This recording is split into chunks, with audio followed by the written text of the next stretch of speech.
That doesn't make sense. That doesn't make sense. Like, do you want to get back? Like, do you actually want to get back together with them, or do you just care? Okay. New hair. Did you see I got done? I got my hair done too. Oh, you did. We both got our hair done. Do you like mine? I love yours. I like yours. You know I love it. Come on. Was that even a question? Jack likes the blonde. Okay. Okay. Okay. Okay. Hey everyone, my name is McKenna. And my name's Jack. Welcome to He Said, She Said. And today, we are going to continue where we left off.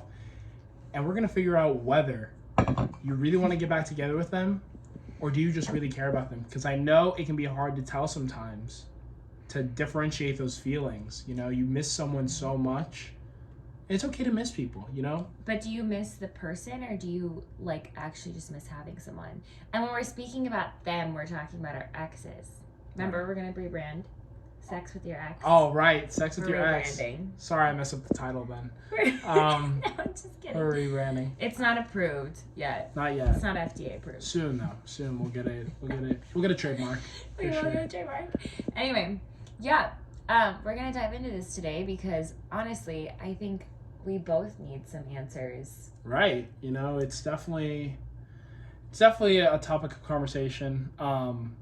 Because, like I said, it can be hard to tell. You know, you can feel lonely after a breakup, and everyone feels lonely after. You know, it's a huge part of your life, or however significant it was, which it should be significant. Right. And it's just gone.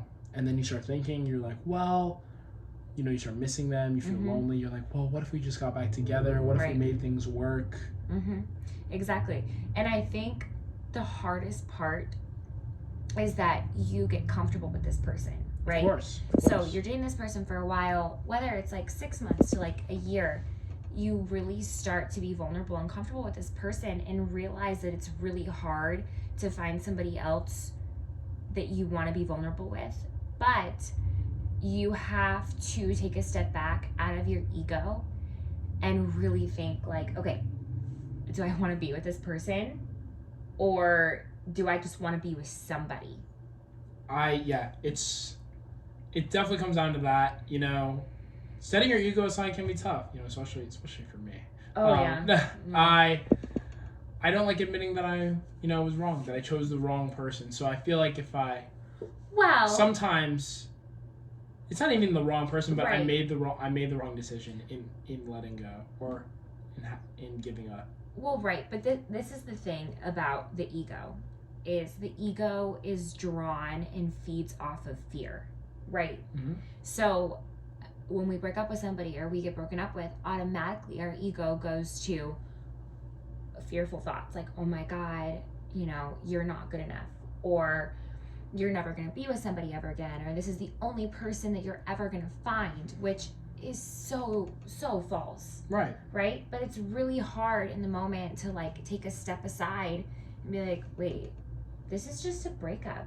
Like, this is just life, right? Like, people come, people go, right? You know, and it can be. Some people are harder than others to let go of. It's very true. Very true. Yeah. Sometimes it can work though. In my opinion, not a lot of the time. But bring it back, because you said something really interesting to me. Why do you think some people are harder to let go than others? It's just the relationship you build up with them. It's the dependency. You know, you become dependent on that person for whatever reason. It could be for just entertainment, just one of your friends who, you know, you hung out with every weekend. And then now they're away, or you stopped being friends with them, or whatever reason. It can be hard, you know? I have a good friend out in New York, you know. In my younger years, like, we did everything together. Right. You know, I went on trips with him. And it was great, and now I'm out here, and, you know, we still catch up every now and then, but it sucks, you know, and it's not exactly the same thing as, you know, a romantic relationship with somebody, but in a way, it is almost as difficult, you know, letting go of a friend, because neither of us did anything wrong. Obviously, we're still, like, boys, but it can just be harder to let go because I became so used to having him around. Right. So used to having him around, and now we see each other when I go back, and that's it. So. Well, and that's interesting too, because I also think that one thing that makes people hard to let go than others is like creating a trauma bond with these people. Go into like that.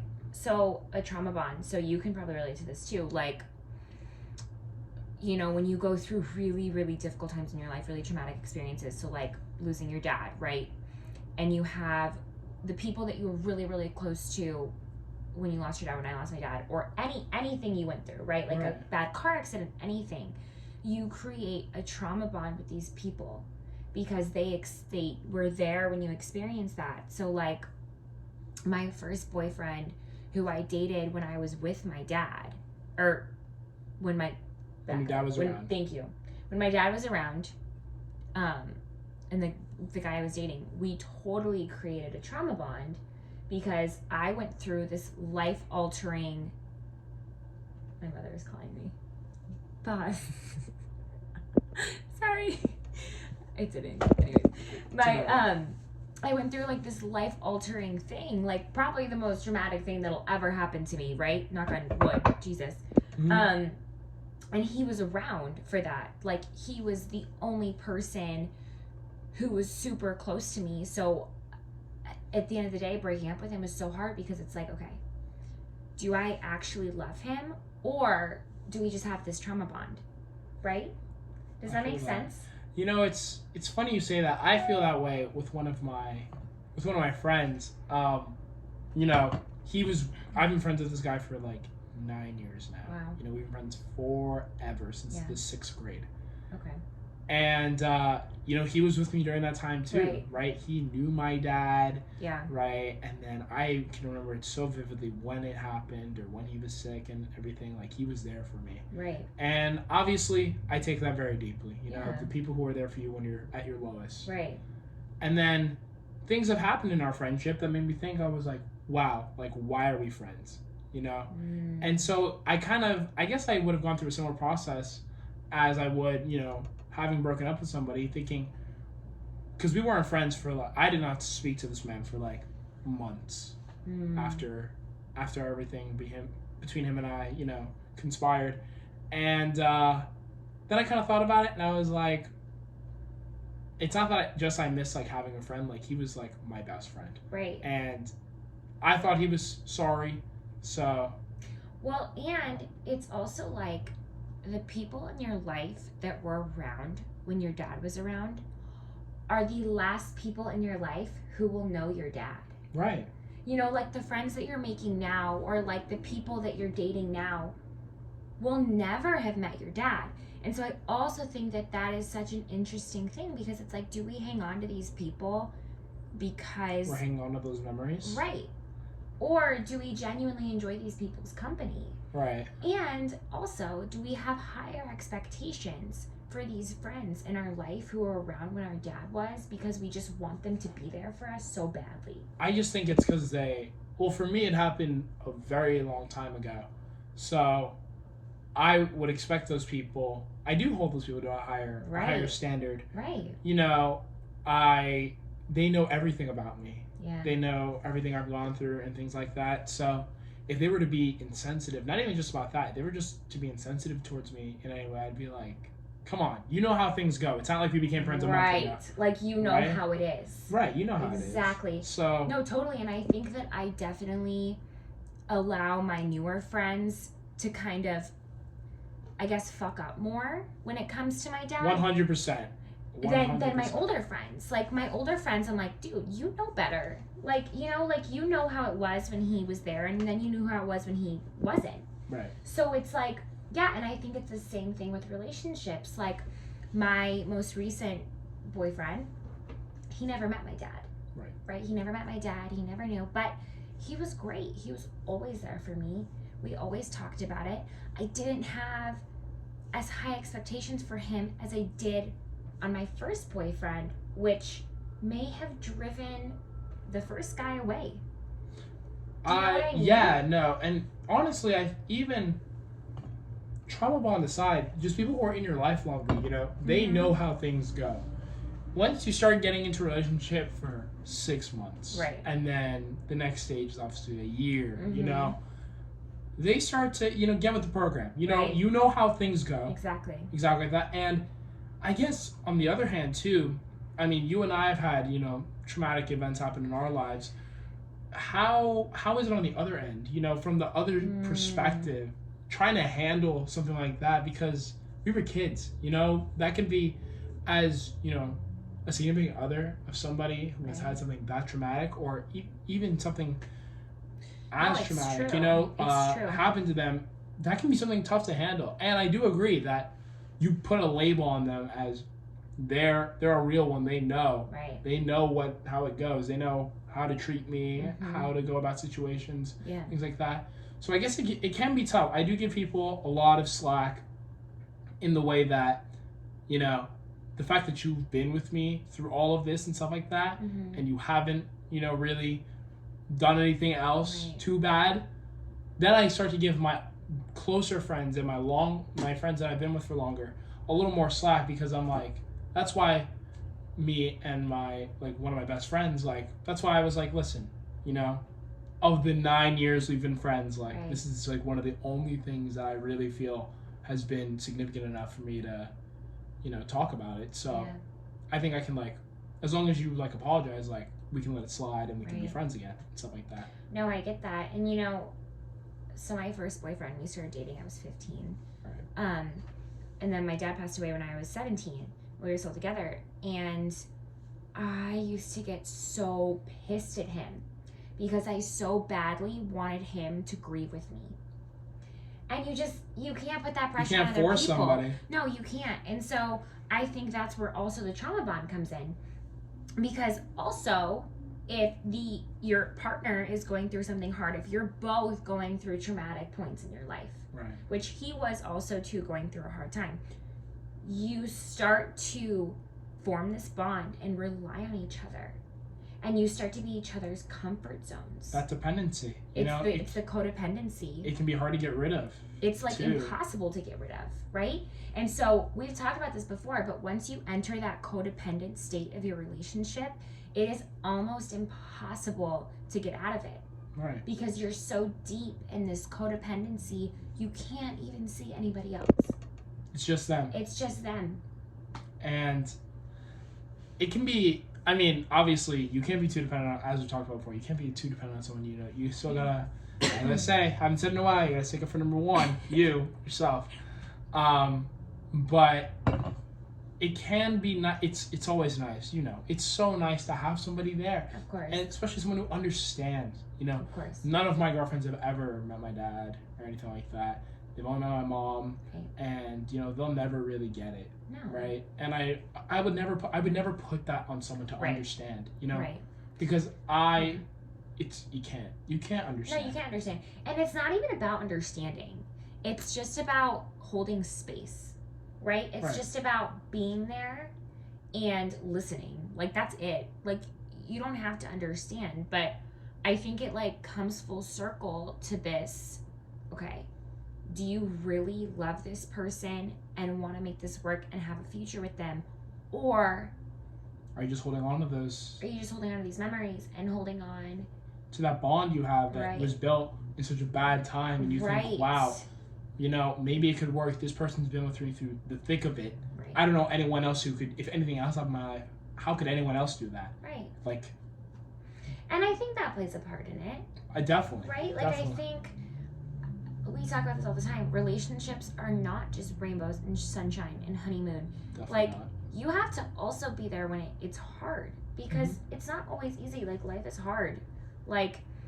Literally prime example, The Bachelor, Bachelorette. Oh God. Everything is so amazing when they're there, and then they get out into real life, and it's how the fuck do we do this? Yeah. Who were the last Bachelor and Bachelorette, or last Bachelor or Bachelorette to ever actually get married after the show? Oh my God, Tayshia and Zach are doing amazing. Really? They're great because they're both mature people. And I think that also has something to do with it. They're both people who understand, okay, things aren't always going to be good. Yeah. But I'm here for you even when it's not good. Right. And I think it's hard to let go of those people who have seen you at your absolute worst, right? But then also you can't just hold on to these people because you feel like you owe them something. I agree. I definitely think that you have to be able to see past that and see, okay, either, you know, we had a little hiccup, we both made a little mistake, or one person made a mistake, and, you know, the other, whether it's you or that other person, is willing to look past that and be like, you know what, I think it was just a little hiccup in the road. I think we can still grow from this. Right. It could even make us better. Right. You know? Or if you're just running back to that person because you hate being alone and you love that person's company, you know what to expect. It's being comfortable. Right. So I would honestly say that 90% of the time, this might be a bit much, but 90% of the time, you really need to find it within yourself and really say that I'm lonely. You know, you have to dig deep and actually get that out. No, you and do. Then you can't, you know, because you running back to them is also giving, like, you're giving yourself hope, but you're giving them hope too. Well, exactly. Well, and you know, something that was very profound that someone said to me one time, I was talking to them, you know, about a guy, and I was like, you know, I keep going back to him and blah, blah, blah, and it's not good for me and blah, blah, blah. And they go, well, do you think it's good for him? And it's so true, because it's like, okay, we're just thinking about ourselves. It's like this back and forth, like, oh, it's not good for me, it's not good for me. But it's like, also, you not letting go of them isn't letting them let go either. Isn't letting them let go, right? Like, exactly. It goes both ways. If someone has to let go first, right? But nobody wants to be the first one to let go.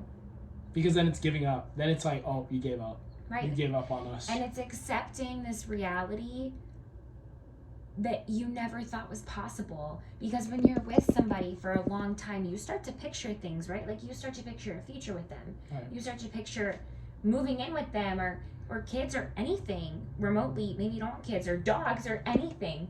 And then accepting that it's no longer going to work is accepting this reality that your future is not with this person. Right. And that's really hard. Yeah, it's always the first 2 months. That's where I give it 2 months, and then like it kind of phases out a little more. Right. But the first 2 months. What if it doesn't phase out? Is it meant to be? That's so hard to tell. What I mean? I get it. Because it's like, I agree with that statement. I think that after you go through a breakup, at least give it some air. Give it some breathing time to be like, okay. And I think that's a determining factor. How much breathing time do you give it? How much, like, giving it that space to decide, do I just want somebody or do I want you? Right. And God, I mean, it's been years for me, right? Right. And sometimes I still have a hard time deciding, but you think about it and it's like, okay, maybe I do just want this person. Right. But you know, deep down in your heart, you know in your gut, like, is it this person or is it just love? Somebody, right? I just want to fall in love again. Right. I just want someone, and I feel like often we go back to those people because we don't think we can find a replacement. I will never love someone the same as that person. I will never have the same bond. Which isn't okay. But may not be exactly the same, but no. But I think that's the whole thing. Is like, it's not a replacement, right? It's a new person, and it's right. You'll never have that same bond, that same love. It might be better. It probably will be better. Right. But you have to give it time, and you're never gonna find somebody else if you're always looking in the same direction as that other person. You gotta branch out on other streets. You have to see. Like I say, you know, some people might not agree with me, but in my opinion, I feel like dating is just to see what you like. You know, you find out you find out things that you like, things that you don't like, and then if you find someone and you're dating them and you like a lot of things about them and you want to keep doing those things, then you date for a long time, and then your future then paves itself. But I feel like, you know, you break up. 2 months goes by, you're still super lonely, you want that person back, just get out in the world, you know, find other people. I feel like it's really good. I'm not saying, you know, hoe around or anything like that. I'm not condoning that. But you can't. I'm not speaking against it either.